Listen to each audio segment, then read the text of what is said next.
What's up, everyone, and welcome back to another edition of We Rise Fighting Labor podcast. We bring you today's labor news, history, and interviews with workers in the struggle. In this episode, we're talking to President Alejandra Lopez of the San Antonio Alliance in Texas. She shares her experience on building union community alliances, union democracy, organizing unions and nonprofit organizations, all in a right-to-work state. As usual, I am Rico Rutia, sharing the microphone with my co-hosts Brian Pfeiffer and Jerry Scapaciulo. We're very excited to bring you this episode, and Brian will kick things off right after we check out this beat.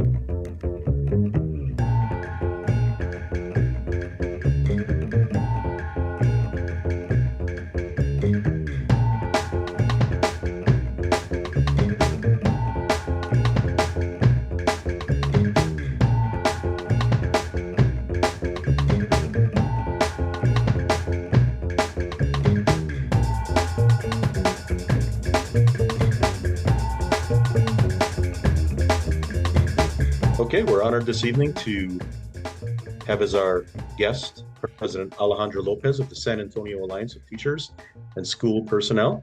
Welcome, President Lopez. Can you please, for our listeners, tell us how you came to labor, a little bit about yourself, and about your position there at the San Antonio Alliance? Thanks.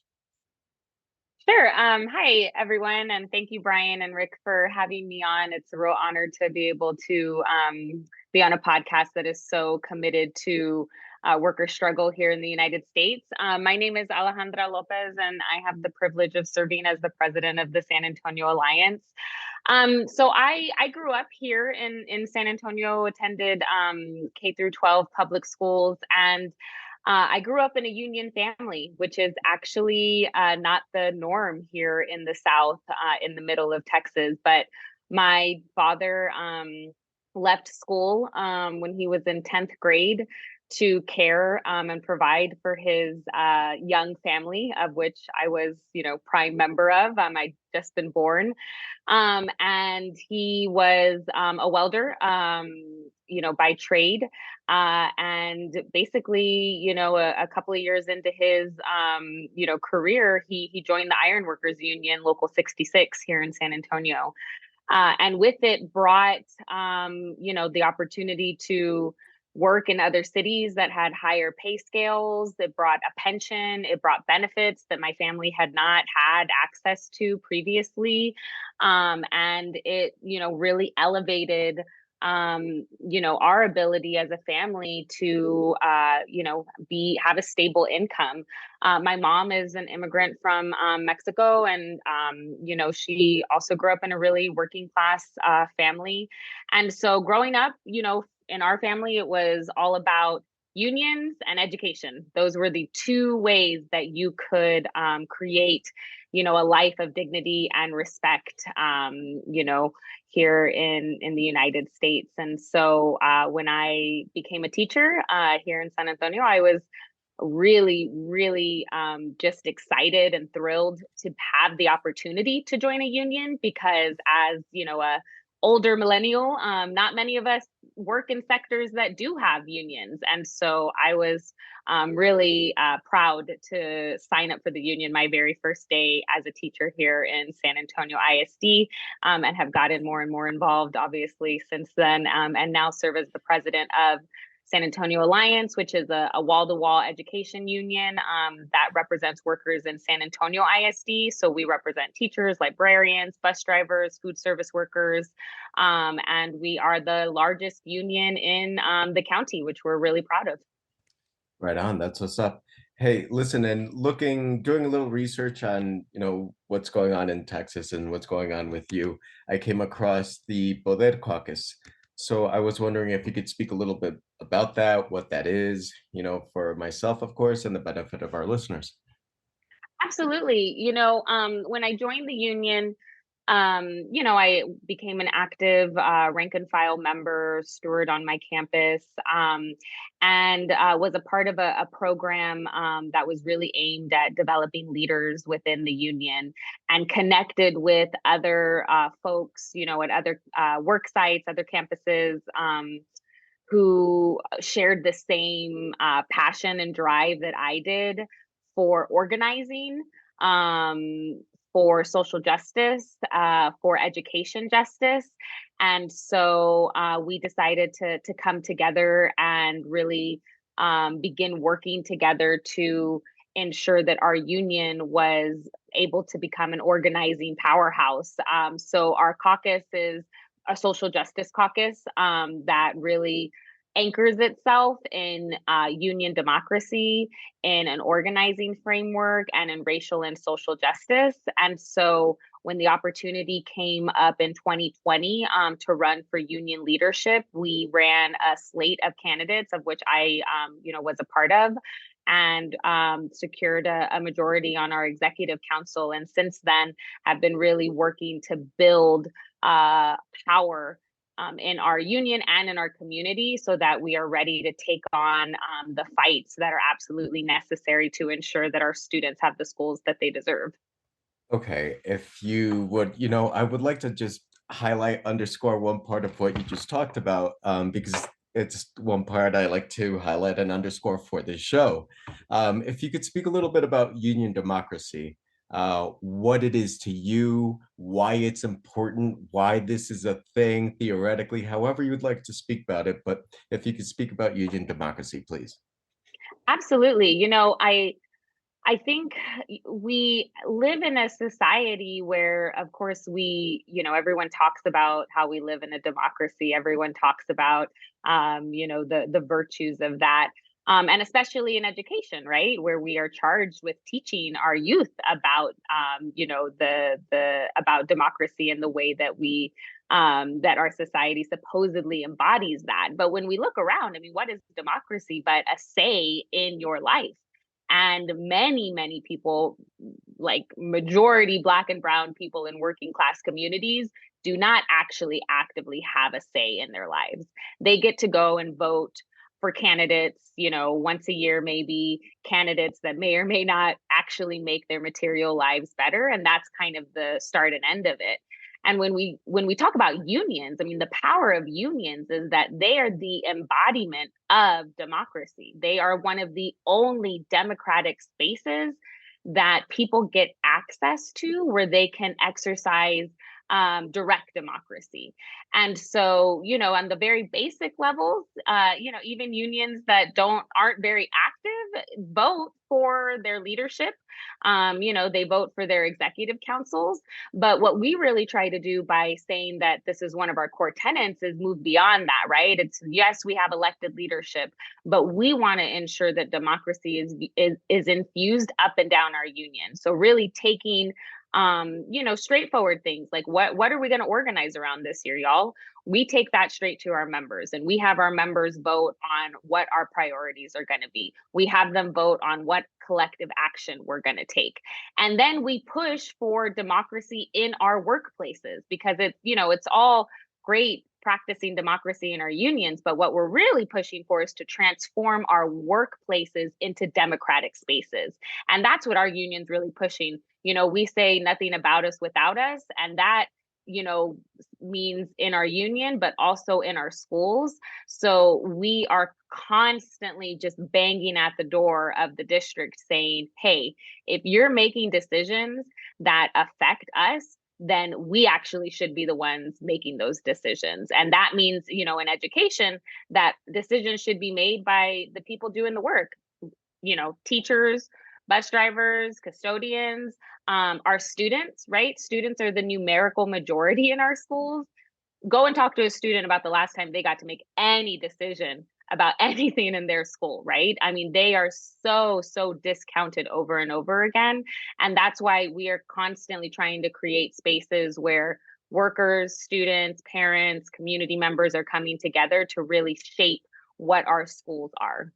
So President Lopez, in addition to what you described, which is part of the Alliance program, it's connected and rooted in the labor community alliances.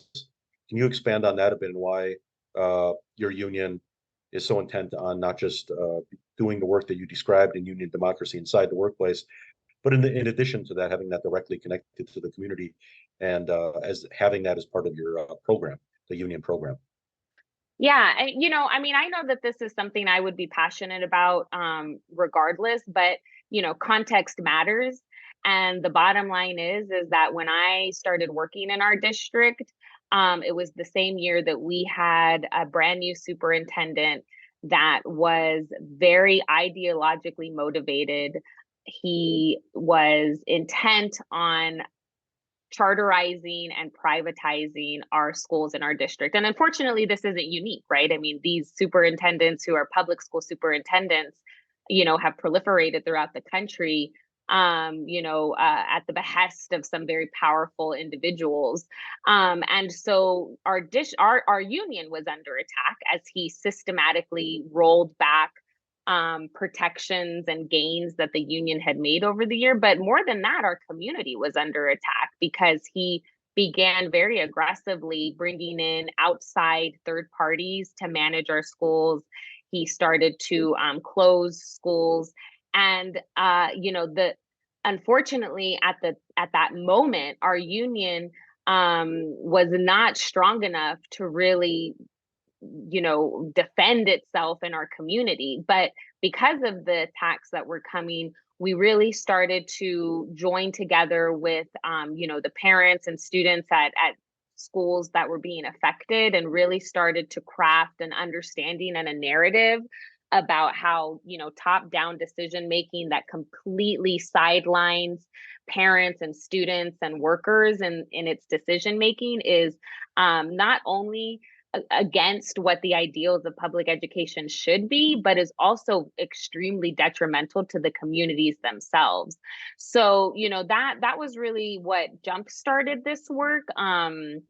Because what we realized very quickly was that the only way that we were going to be able to push back against this, really aggressive agenda was in solidarity with parents and students and community members. And then, of course, we are just following the incredible work done by other education unions, right? Our caucus, did a book study of Jane McAlevy's No Shortcuts, focusing really clearly on the chapter on CTU and core.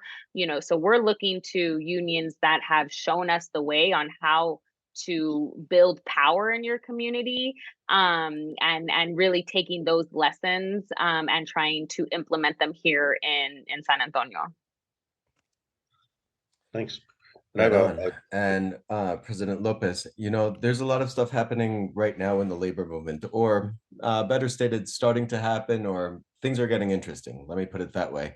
As far as Amazon workers, Starbucks workers, the Teamsters and UPS have contract negotiations for next year. We've talked about the longshore workers on the show. Basically, there's stuff bubbling up here and there in the labor movement more than usual. What do you see from your perspective happening, in the labor landscape? And what words of wisdom or inspiration, or if you've taken any inspiration from this, if you could just comment on that in general. Yeah, just to kind of build off of the previous question about a labor community program. I mean, one of the most impactful things that we've done in our union is start a coalition, right? Is working with other organizations around education justice. And so in our coalition, we have parents, we have students, and we have other community organizations and nonprofits. And to me, one of the biggest indications that there's a tide really shifting in the labor landscape is that now the nonprofits that sit at the table with us are all unionized. And that's only happened in the past 2 years. Organizations like Move Texas, like Texas Organizing Project, community organizations that are doing incredible organizing, incredible work, that are unionized themselves, right? Which we understand as people who, are students of labor struggle, that the nonprofit sector is woefully ununionized. And so, for us locally, that's been an incredible shift to see these people who are the ones, knocking on doors, who are doing the organizing at college campuses, really see themselves as workers and wanting to join, the labor family, and then coming to the table so we can then work on other issues like education justice has been really incredible. In San Antonio, we've got 2 unionized Starbucks stores, and our local has been really, clear on wanting to provide support and solidarity. But I think there needs to be more, right? I think the biggest thing is that we as a labor movement have to show up for these burgeoning, this organizing that's happening in these areas. A lot of times, the established unions are, want to sing the praises of how cool it is that Starbucks and Amazon are organizing, but we need to show up with, material solidarity, not just solidarity in words. And so, our union's really working on figuring out how we can do that, how we can ensure that that these new unions have support and are being brought into the organizing that labor does in other areas as well, when it comes to electoral organizing or organizing around other issues that are really important, just ensuring that they're a part of that conversation and are brought into that fold. Okay, thank you. I'm going to ask one follow-up question because you really caught my attention on something. I used to work for a nonprofit and we organized a union there. And it was only 5 of us, but man, it was a struggle. And, it kept us up all night and we would meet every night. But it was a struggle. And it was also a very principled struggle for us. I was hoping you could comment on what you just talked about right now, about how you're meeting a lot of people from the nonprofit sector who are unionized and why they should be unionized. Because often enough, these nonprofits, they present the work as like some sort of martyrdom. They just want you to work to the bone. So yeah, I just wanted to highlight that. And if you could speak to that just a little bit, I really appreciate that. Thank you. Absolutely. I mean, the starting point is that every worker should have a union. Every single worker in every single sector needs a union. And when we're talking about nonprofit workers, I mean, it's very similar to teaching, right? I mean, they try to, and by they, I mean, right-wing forces, management, right? Try to essentially tell teachers, oh, well, you do this because it's, you're chosen to do this and it's a noble profession. But the bottom line is we're workers, right? And every worker needs a union. I think particularly when we think about nonprofits, what I have found really interesting is witnessing, boards, management of nonprofits who fashion themselves, social justice nonprofits, right? Fashion themselves to be all about, dignity and justice. But when the question is called about whether or not they're going to voluntarily recognize the union, then we really see people's true colors, right? And so again, it's been in this position, it's been a real privilege to be able to show our support for new groups that are asking for voluntary recognition. And as as an established union, our union's 100 years old, as an established union, going to people in power and saying, you need to voluntarily recognize your workers. They deserve that right. I mean, that's the kind of solidarity that we need to see more of. But nonprofits need unions because, all workers need unions. And I think we see specifically here in Texas, progressive nonprofits, who do they employ? Young people of color. That is who is working on electoral campaigns. It's who's working on climate change issues, on voting rights. It is young people of color, right, who are leading the charge in this way. And like you say, we often see them being unfortunately taken advantage of, right? What we want is sustainability in this work. And in order to ensure that you have good, sustainable working conditions, the best way to do that is through an organized union. So we're going to continue to support that effort. We've got a local arts nonprofit here who's, asking for voluntary recognition. The board didn't give it to them, so we're everyone's trying to strategize on how we can continue to show support for them. So we interviewed, I have a question related to Texas specifically, which is of course a non-collective bargaining state, which is a legacy of Jim Crow. We interviewed Black Workers for Justice and United Electrical Worker leaders a few episodes back. And they articulated that even in the most extreme environment, in North Carolina, collective bargaining is actually illegal. But decades ago, they formed Black Workers for Justice and the United Electrical Workers, and they have been making advances in that type of environment and various different organizing methods that they use. Can you speak to how you're doing that with the Alliance?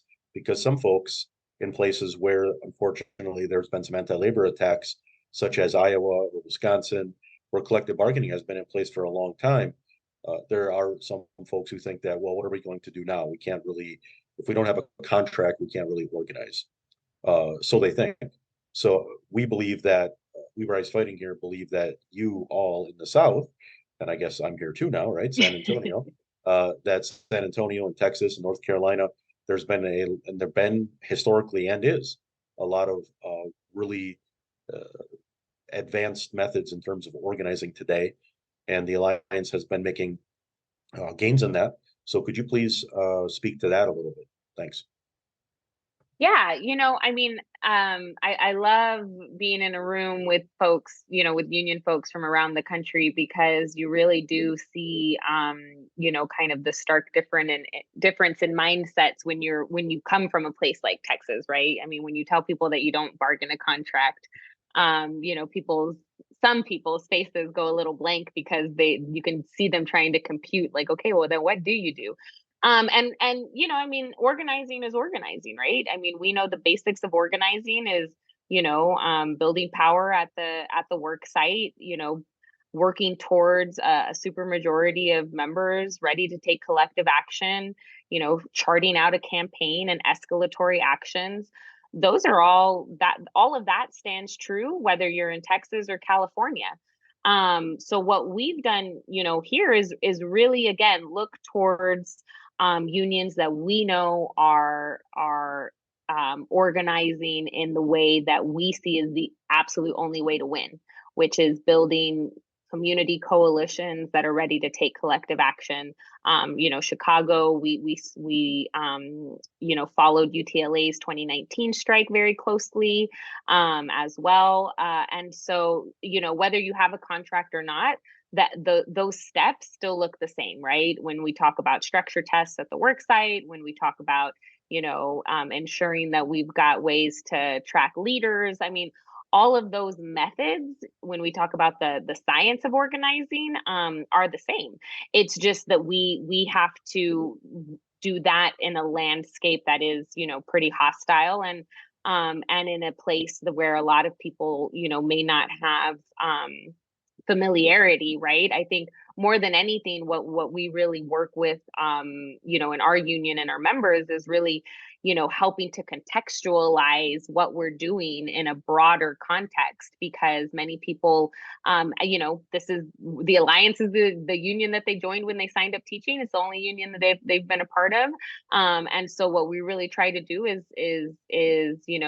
help our members see themselves in the kind of grand constellation of things that are happening across the country, so they can see that we are a part of a broader movement that is working to build power. And how are we going to take what other unions do and adapt it for our local context? But just specifically on that point, it's been identifying issues and priorities, taking collective action, building a coalition with students and parents and community members. These are kind of the specific tactics that we've been utilizing in order to continue to build power in our community. So President Lopez, you mentioned organizing the way that you organize there in the Alliance. There are a couple of major issues that are happening. Of course, in Texas has been, in a lot of ways, ground zero of these. So the first one is COVID safety, and just safety generally, but especially in relation to COVID. And the Alliance has had some of the best, and still does, some of the provisions and policies that were won regarding that within the district.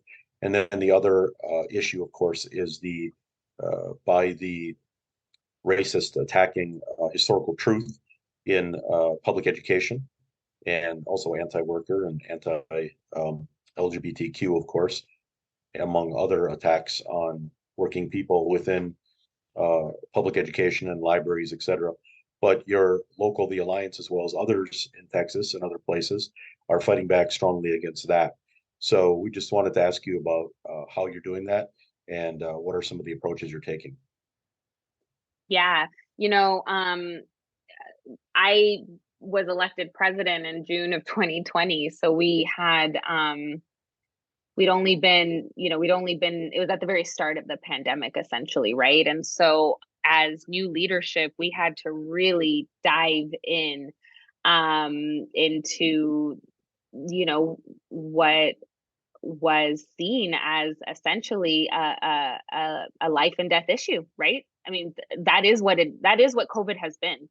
I think it's potentially, difficult for people to see it like that now post, vaccinations, but at the time we had absolutely no idea, what this virus was capable of. And I think now, as I think back to how people tried to downplay it at the time, and here we are with 1 million dead, in our country, a lot of, differently abled people, a lot of Black and brown workers, a lot of people from our community. I just, think back to, we were not overreacting, which is kind of the charge that was sometimes leveraged against us. But, at the time we really, we really had to work on ensuring that our members had the tools that they needed in order to advocate and organize at their work sites.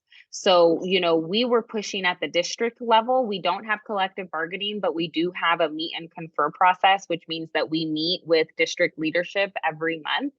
And so, at that table, we were pushing for the strongest safety, measures possible. But we really had to provide our members with the organizing tools necessary on the ground, because we all know that the district can say, oh, you're going to do X, Y, Z, but a principal at the campus or your admin at the campus, I mean, they can decide that it's not a priority. They can decide, oh, yes, we're going to kind of follow that. So for us, it was all about ensuring that members, on the ground, had, the language they needed to email their principal, they, to have work site meetings, to understand the guidelines and the safety protocols that have been laid out. And then we did, what we knew was going to be the most effective. We created a coalition, that had workers, but also parents and students and other organizations that cared deeply about COVID. It was called the Reopening Coalition. We actually made it citywide.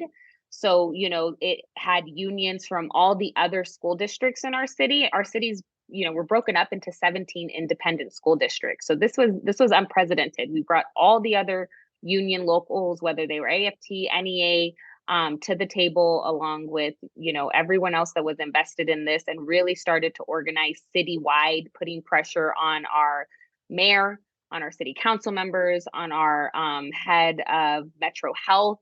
We essentially went after targets, which was not, something that had been done previously as aggressively, right? And so, we did a series of actions, right? Car caravans, phone zaps, letter writing campaigns. We basically just, everything in our toolbox we threw at COVID, because it was so, intense and absolutely necessary that we do everything we can to keep our not just our members safe, but our students safe. And in our communities, we are in, working class communities that have intergenerational households. So for us, it was like, oh my God, if a student gets COVID at school and then takes it back to their house, we're talking about 3 generations of people that could potentially become infected.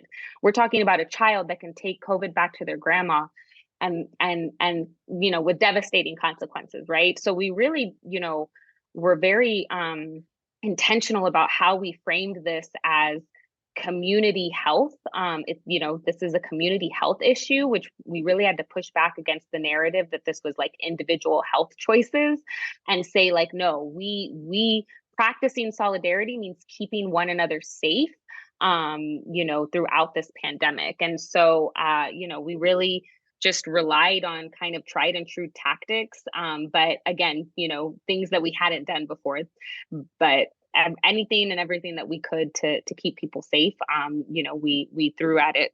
And then in terms of, like you say, the incredibly racist attacks that we're facing right now, in terms of, the whole critical race theory, and, just these absolutely, um, very thinly veiled white supremacist attacks in our education system. It's really interesting that this has become such an issue because, like I said, I'm a woman of color that grew up in public schools here in San Antonio. I was taught an explicitly white supremacist, colonial, assimilationist history growing up. And when I went to college and actually learned a true history, was absolutely appalled by the lies that I had been told throughout my education. And so when I became a teacher, I taught second grade. It's, not like I teach, US history, but I was just very clear and focused in how I wanted to approach, teaching and wanting to ensure that I was, showing my students representations of themselves and teaching the history of our community. And so this was something that I was already very passionate about, and several other of our of people in our caucus have been very clear on this, because when we, as of a few years ago in our district, our district is 97% students of color, 97%, overwhelmingly Latinx, but also Black students. And our district, curriculum wise, was not doing any professional development and culturally relevant pedagogy, was not offering any kind of training or skills on what it means to teach in working class communities of color. And we saw this and saw how ill prepared many of our fellow teachers were to teach Black and Brown students. And so as a union, we started developing our own professional development, our own, tools to train other teachers on. And so we'd actually already been doing this work for a couple of years. Now, I'm really proud to say we're doing it in collaboration with our district. But when these attacks started coming, we were just really well positioned to say, nah, we're not gonna have this conversation. Like, we teach students of color a true history. We show them, we teach them in a way that is culturally relevant because our students deserve that. And we're not going to fall, to some kind of bogeyman that we know the right is just putting out there in order to divide parents and teachers. Again, I'm proud to say that our coalition is fully on board with this, and our district has, if anything, kind of been more active and an advocate for ensuring that our students are going to get, a curriculum that is culturally rich and relevant. President Lopez, you described the kind of type of method and organizing you're doing, and a lot of that has been, of course, rooted in the community and with students. And in the past year and beyond, we've done a variety of different similar to education unions across the country. You have a union hall there in San Antonio, and having cultural events, social events, art builds, rallies at the school board, and supporting other workers. And our friend, President Jones in Madison, the Madison Teachers Union, he's supporting the UAW workers, United Auto Workers, in Racine and Burlington, been on strike for 7 months. And education workers, historically, but especially the past 10 years, have really been a foundational component of re-energizing labor in this country, especially from the occupation of the state capital of Madison to the teachers in Chicago to West Virginia, and today, and that's continuing. And do you have any thing to add to that and how we can move forward? And then Rick's can ask you one last question. Thanks. Yeah, I think, when we think about labor in the past 10 years, it has been education unions that have really shown the power that is possible when you work in coalition with the communities that you serve. I think education unions are really well situated in terms of where we as educators are in the community. We see our students every day. We see their parents every day. We have relationships built on love and on trust. And so we find ourselves in a really impactful place in society. And I think we saw that during COVID, right? We saw the places, the schools that had those, rich communication avenues and frameworks for how they interact and engage with parents, fared the best. And so, I mean, I think there are so many reasons why education unions are so important in terms of the broader labor struggle.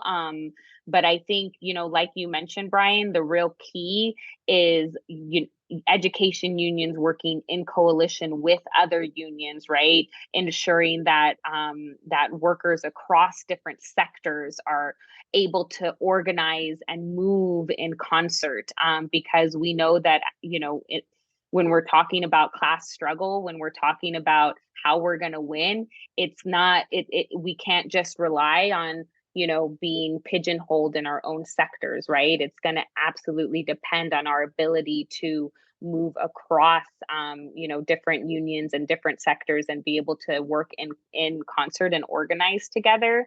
And so I think the evidence of that in terms of, like you said, what's happening in the Midwest and what we're trying to ensure happens here in Texas with supporting Starbucks workers. They have a big day of action next Friday on December 9th. All of these things are bricks along a path towards ensuring that the labor movement as a whole is able to organize and work together, because it's the only way that we're going to, stop the billionaire class from completely trampling all over us.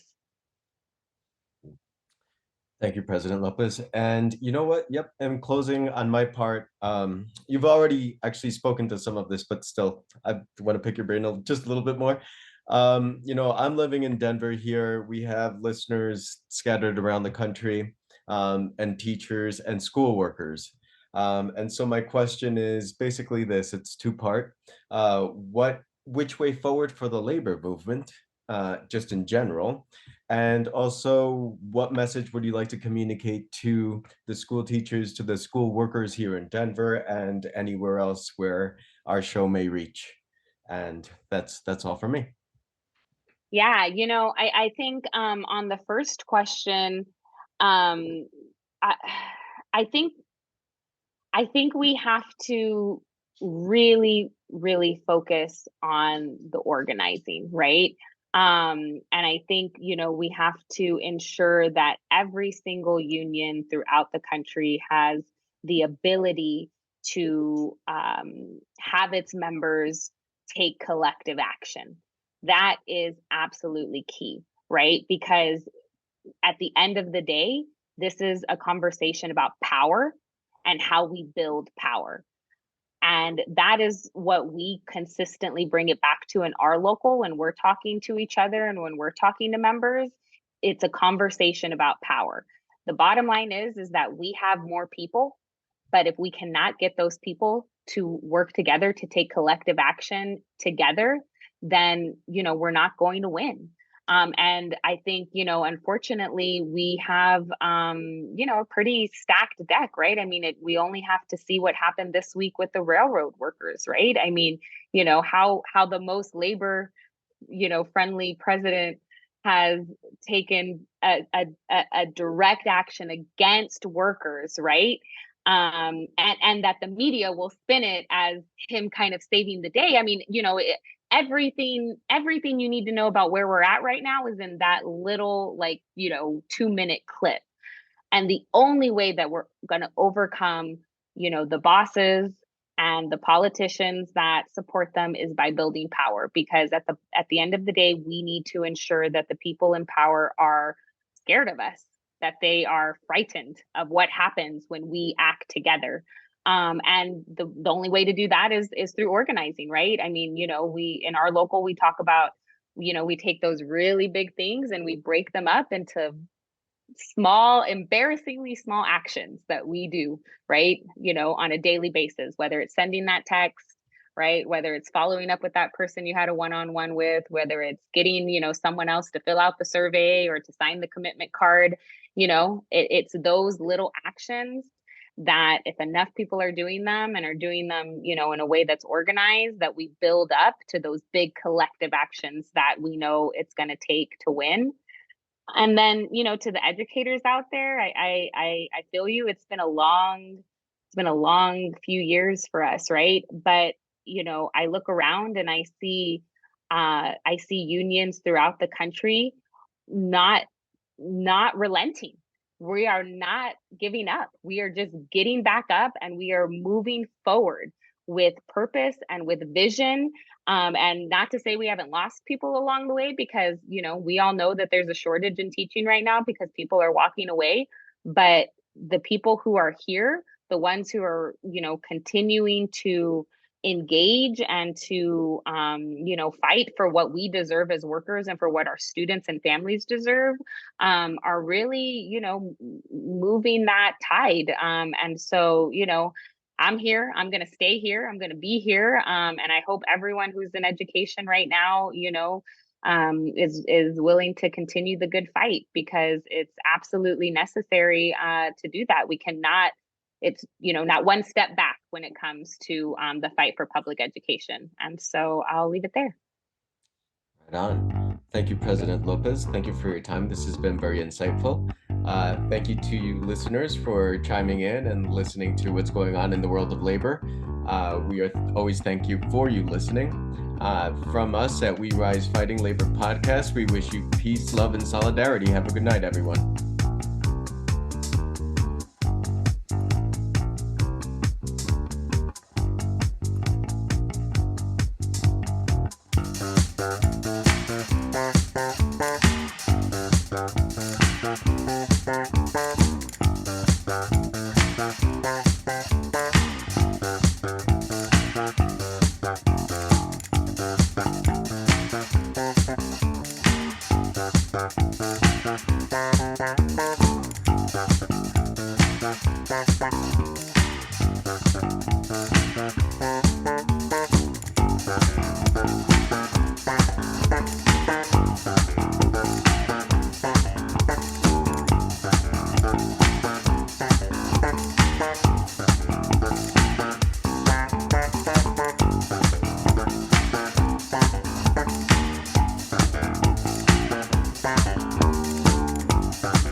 Bye.